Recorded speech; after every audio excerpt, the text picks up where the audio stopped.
ప్రియమైన వాళ్ళారా, బాగున్నారా? మరొక వచనం ధ్యానించుకుందాం. దేవునికి పక్షపాతం లేదు. రోమా 2:11. పౌలు యూదుల ఎడల మరియు అన్యజనుల ఎడల దేవుడు పక్షపాతం లేనివాడుగా ఉన్నాడని తెలియచేస్తున్నాడు.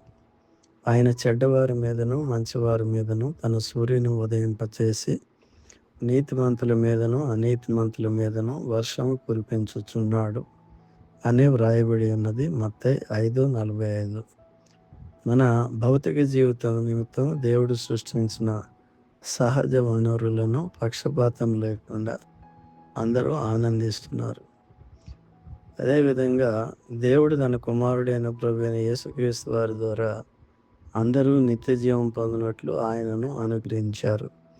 దేవుడు లోకమును ఎంతో ప్రేమించను కాగా ఆయన తన అద్వితీయ కుమారునిగా పుట్టిన వాని యందు విశ్వాసముంచు ప్రతివాడును నశింపక నిత్య జీవం పొందినట్లు ఆయనను అనుగ్రహించను. యోహాను సువార్త 3:16.